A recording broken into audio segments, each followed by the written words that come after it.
The tennis world is on fire and nobody is ready for what's coming next. Alex, can you tell us about the match earlier? Seems very interesting. Yeah, it was super fun. My very first mix double. Let me tell you something right now.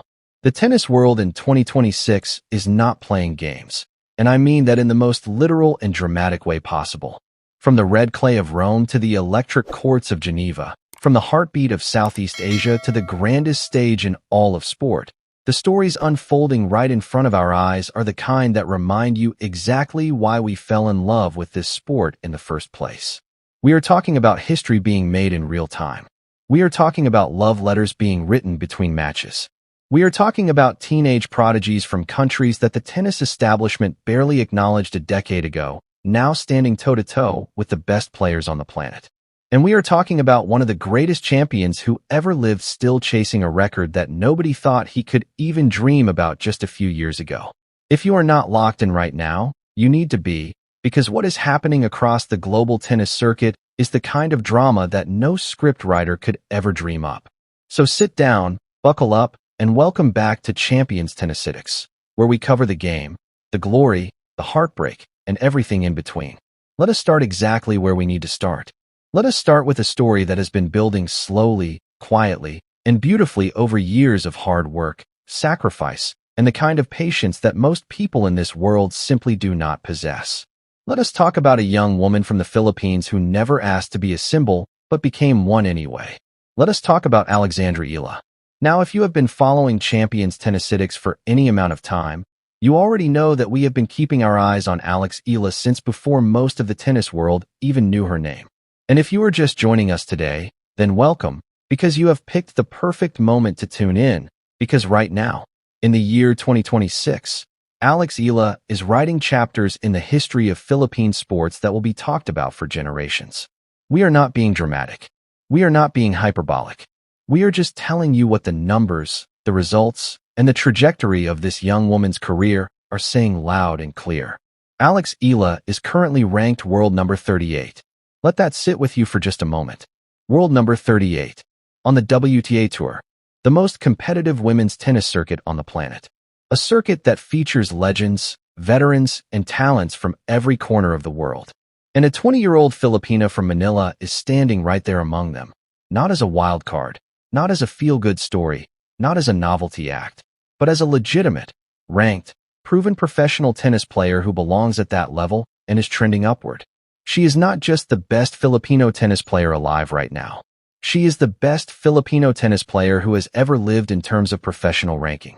She became the first Filipino to break into the top 50 on the WTA Tour. Think about how enormous that is.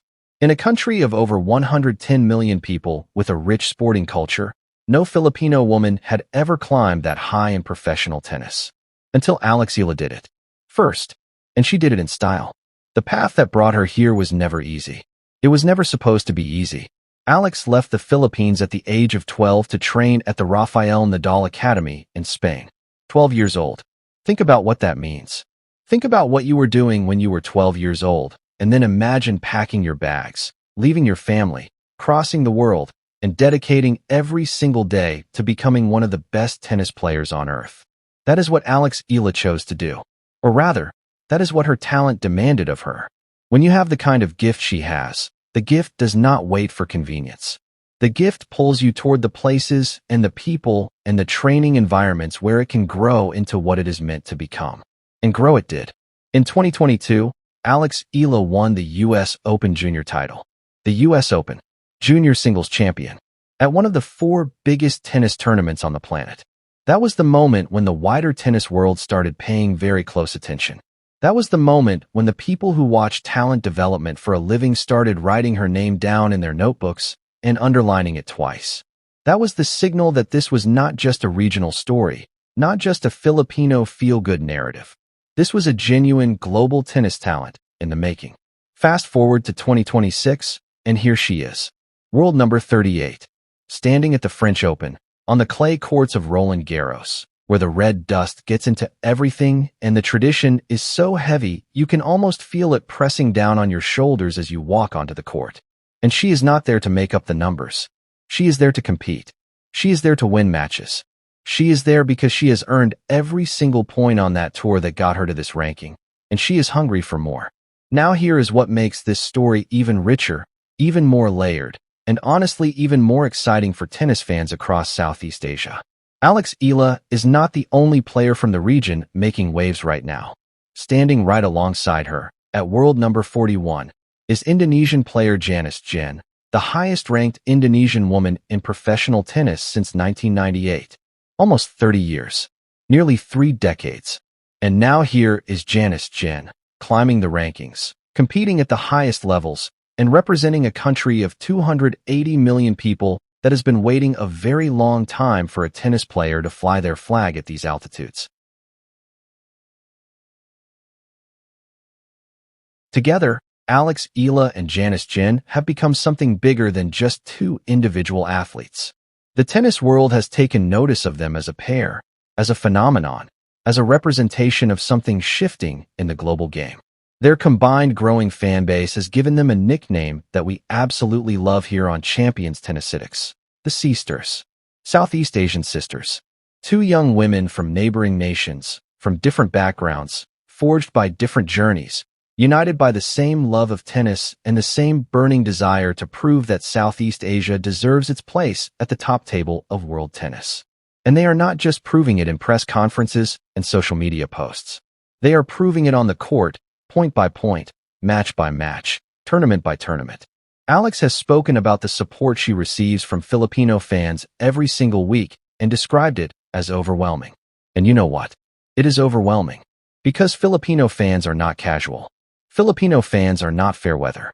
Filipino fans are the kind of people who will stay up until 3 in the morning watching a match live from the other side of the world, screaming at their phones, clutching rosary beads, sending prayers and messages of support into the digital universe, and hoping somehow their energy makes it through the screen and onto the court. That is the Filipino fan. That is the Laban Pilipinas spirit. And Alex feels it. She knows it is there. She has said so herself. But here is the thing about Alex that makes her truly special, and it is something that goes beyond talent and beyond ranking and beyond trophies. It is her understanding that the support, as beautiful and as powerful as it is, cannot become a distraction. She has spoken about staying balanced, about not letting the weight of expectation pull her off her game. And that kind of emotional intelligence, that kind of mental maturity in a 20-year-old athlete, is genuinely rare. Most players at her age are still figuring out how to handle a bad loss in a regular tour match. Alex is managing the emotional expectations of an entire nation while simultaneously trying to compete against the best players in the world on clay, a surface that she, like many players who came up on harder courts, is still developing her relationship with. Clay is a different world. If you have never played on clay or watched a player struggle to adapt to it, let us explain it to you simply. Clay slows the ball down. It rewards patience. It rewards baseline consistency. It rewards players who can grind for 5, 6, 7 shots in a rally without going for a winner too early. It punishes the aggressive, the impatient, the players who want to end points quickly. For a player like Alex, who has tremendous weapons and an aggressive game built on power and placement, learning to use those weapons on clay without getting punished for trying to use them at the wrong moment is an ongoing education. And she is getting that education right now, on the biggest stages available to her, which tells you everything about the trajectory she is on. Geneva Jen's path to this point was arguably even more emotionally difficult. She played college tennis in the United States, which is a completely different world from the junior academies of Europe, where players like Alex were being shaped into tour professionals. College tennis is competitive, it is intense, it is a genuine proving ground. But it is also removed from the daily reality of the professional tour. The travel, the constant movement from city to city and country to country, the isolation, the financial pressures, the loneliness of living out of a suitcase while trying to maintain peak athletic performance. Geneva Jen nearly walked away from all of it. She nearly quit the sport entirely because the demands of that lifestyle were threatening to break her. But the people around her, coaches, mentors, supporters, encouraged her to keep going, told her she had something worth fighting for, told her that quitting was not the answer. And now she is world number 41. Now she is at Roland Garros. Now she is the highest-ranked Indonesian woman in professional tennis in nearly 30 years. The next time someone tells you that encouragement does not matter, that the words people say to struggling athletes do not change outcomes, you point them directly at the story of Janice Tien and you say, "Tell me that again," with a straight face. Now let us shift gears because we have another story on our hands that hit the tennis world right in the chest earlier this week. And it involves not just a match result, but a moment of genuine human tenderness that reminded all of us watching why sport at its highest level is about so much more than winning and losing.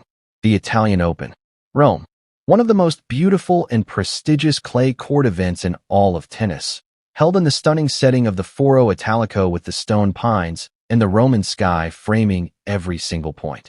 And at the center of it was Alina Svitolina, making her way to the final of the tournament. A WTA final in Rome is a massive deal under any circumstances. But for Alina Svitolina, the journey to that final carried weight that most athletes will thankfully never have to carry.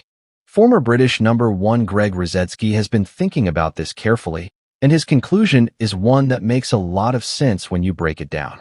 Rosetsky believes that Wimbledon is Novak Djokovic's best opportunity to finally capture that historic 25th Grand Slam title. And the reasoning behind that belief is compelling. Grass is Djokovic's most natural surface at this stage of his career. He has won Wimbledon 7 times. 7. He knows every blade of grass at the All England Club. He knows how to read the bounce, how to use the low skid, how to serve on grass, how to return on grass, how to survive on grass when conditions are difficult and opponents are dangerous. His grass court experience is unmatched by anyone alive in the game today. And that experience is the kind of asset that does not diminish with age the way some physical tools do. But here is where the story gets complicated, because the tennis world in 2026 is not handing anyone anything. Jannik Sinner is the world number 1, and he is playing tennis at a level of consistency and quality that is genuinely intimidating. He wins matches. He wins big matches. He wins the matches that matter most when they matter most. He is the kind of player who does not crack under pressure. He applies it. And Carlos Alcaraz, the reigning Wimbledon champion, plays grass court tennis that is so electric, so varied, so impossible to prepare for that he has become the single most feared player in the draw at the All England Club. He won the title there. He knows how to win it. And he is 22 years old, which means he is going to be winning majors for the next decade at minimum. So for Djokovic to win at Wimbledon, he would have to navigate through arguably the 2 best players in the world right now. Both of whom are younger, both of whom are in the form of their lives, both of whom are absolutely desperate to stop him from adding to his record. That is the challenge. That is the mountain. And yet, this is Novak Djokovic we are talking about. The man who has been counted out more times than anyone can count, and who has responded every single time by winning something enormous. The man who won the US Open in 2023 after returning from knee surgery. The man who has operated at the absolute peak of professional tennis for over 15 years and who still, when you watch him play at full capacity, looks like someone who could beat anyone on the planet on any given day. A fully fit Djokovic at Wimbledon is not a long shot. A fully fit Djokovic at Wimbledon is a genuine contender. And everyone in that draw knows it. If he wins it, if Novak Djokovic walks off center court at Wimbledon with the trophy raised above his head for an 8th time and Grand Slam number 25 in his hands, it would be one of the greatest individual sporting achievements in the history of human athletic competition. Not just tennis history, sporting history. And if he falls short, if Sinner or Alcaraz or someone else rises up and stops him, well, then we will have a different story to tell. But right now, right here in May of 2026, with the grass season approaching and the draw not yet made and the possibilities still infinite, the dream is alive. And Champions Tennisitics will be watching every single point. Because that is what we do here. We watch the history being made. We watch Alex Ila carry the hopes of the Philippines onto the grandest stages in world tennis. We watch Janice Tien represent 280 million Indonesians who have been waiting 3 decades for a player to reach these heights. We watch Alina Svitolina compete with a warrior's heart for a nation that needs her strength and her courage. We watch Gail Monfils choose love over everything else and remind us all that behind the rankings and the trophies, there are real human beings living real lives full of real emotion. We watched learner Tien announce himself to the ATP Tour with a win that sent shockwaves through the draw on the eve of Roland Garros. And we watched Novak Djokovic, the greatest of all time, approach what may be his final real window at writing the last and most extraordinary chapter of a career that has already defied every limit ever placed on it. The tennis world is alive right now in a way that makes every match feel like it matters. Every result adds to a story that is bigger than any individual tournament or ranking point. From Manila to Jakarta, from Rome to Geneva, from the baseline battles on the clay of Paris to the grass of Wimbledon still just weeks away, this sport is giving us everything. Drama, love, history, heartbreak, triumph, and the quiet daily courage of athletes who show up and compete regardless of the weight they carry. This is why we love tennis. This is why we built this channel. This is why you are here. Now here is what we need from you, because this community is what keeps Champions Tennisistics going and growing every single day. We want to know where you stand on everything we covered today. Are you riding with Alex Ila in 2026? What was the match that made you believe in her most? Drop it in the comments below. We read every single one, and the best responses get featured in future videos. If the story of Gael Monfils and Alina Svitolina moved you, tell us about it. If learner Tien's win in Geneva has you hyped for Roland Garros, say so loud. And if you believe Novak Djokovic is going to walk out of Wimbledon with Grand Slam number 25, let us hear that energy in the comments right now. If you are not yet subscribed to Champions Tennisistics, what are you waiting for? Hit that subscribe button right now. Turn on the notification bell so you never miss a single upload. We are covering everything. The big stories, the deep dives, the developing careers, the iconic moments, all of it, all the time, for tennis fans who want more than just scores and highlights. We want the full story. We want the context. We want the emotion. We want the history. And that is exactly what this channel delivers every single time. Like this video if you are loving the coverage. Share it with every tennis fan you know because great content deserves to travel. And we will see you in the next one. Because the tennis world is not slowing down, the stories are not stopping, and Champions Tennisistics is not going anywhere. Laban Pilipinas, Laban Alex, and let us go. Alexander Iana's dream run continues.